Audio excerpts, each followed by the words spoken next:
നമസ്കാരം. National Broadcasting News India. മരണത്തിന് പിന്നിലെ ഒരുവൻ, സയനൈഡ് മോഹന്റെ ഇരകൾ.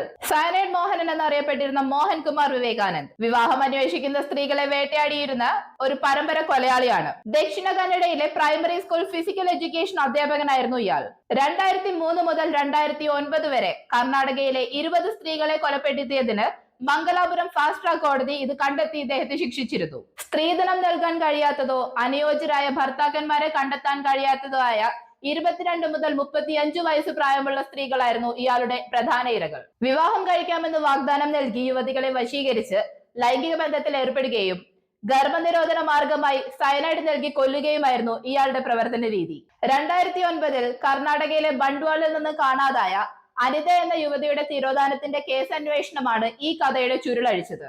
കേസ് അന്വേഷണത്തിനായി അനിതയുടെ ഫോൺ ട്രാക്ക് ചെയ്തപ്പോൾ കണ്ടെത്തിയത് മറ്റൊരു പെൺകുട്ടിയുടെ തിരോധാനത്തിലേക്കാണ്.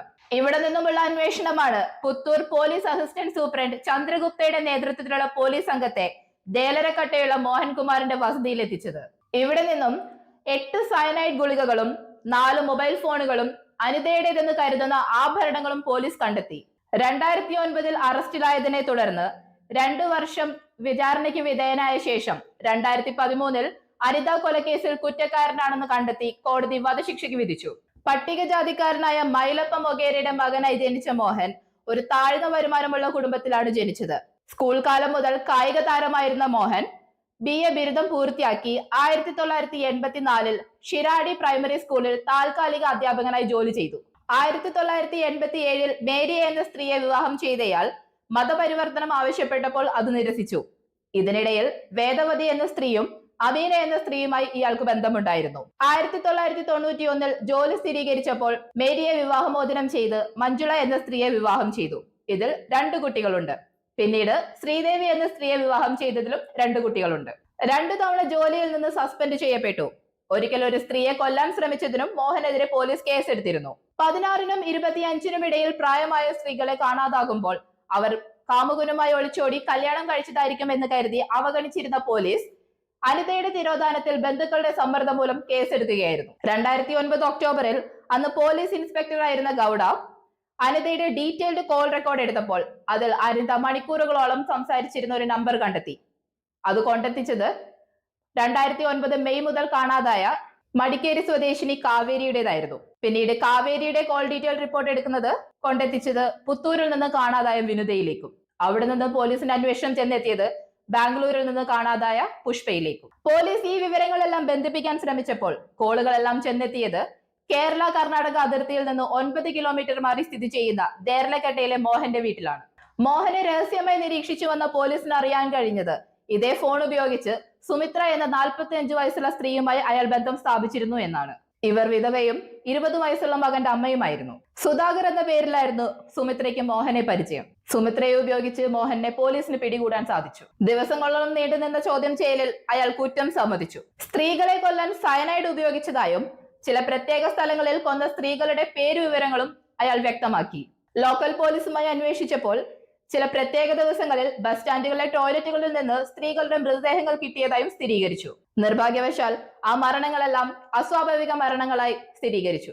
സ്ത്രീകളെയൊന്നും തിരിച്ചറിയാത്തതിനാൽ ആ കേസുകളെല്ലാം അവസാനിപ്പിക്കുകയായിരുന്നു. മോഹനെ ചോദ്യം ചെയ്തതിൽ നിന്ന് മരിച്ച 24 സ്ത്രീകളുടെ പട്ടിക തയ്യാറാക്കാനും പോലീസിന് സാധിച്ചു. എന്തിനായിരുന്നു മോഹൻ സ്ത്രീകളെ കൊല ചെയ്തത്? 2000 രത്ന എന്ന സ്ത്രീയുമായി ബന്ധമുണ്ടായിരുന്ന ഇയാൾ വിലപിടിപ്പുള്ള വസ്തുക്കളെല്ലാം കവർച്ച ചെയ്ത് സ്ത്രീയെ നദിയിൽ തള്ളിയിട്ട് കൊല്ലാൻ ശ്രമിച്ചു. ഈ കൊലപാതക ശ്രമക്കേസിൽ പിടിയിലായി ജയിലിൽ അടയ്ക്കപ്പെട്ടു. തുടർന്ന് ജയിലിൽ വെച്ച് കലാപ കേസിൽ പ്രതിയായ സ്വർണ്ണപ്പണിക്കാരനായ ഗുരുപ്രസാദ് ആചാര്യയുമായി അദ്ദേഹം സൗഹൃദത്തിലായി. സയനൈഡ് എത്ര അപകടകരമാണെന്ന് ആചാര്യയിൽ നിന്ന് അറിയുകയും ചെയ്തു.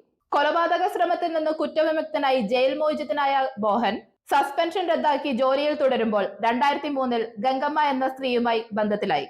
അവരിൽ നിന്ന് സ്വർണ്ണാഭരണങ്ങൾ കവർച്ച ചെയ്യാൻ ഗർഭനിരോധന ഗുളികകൾ എന്ന് പറഞ്ഞ് ഉറക്ക ഗുളികകൾ നൽകി കവർച്ച നടത്തി.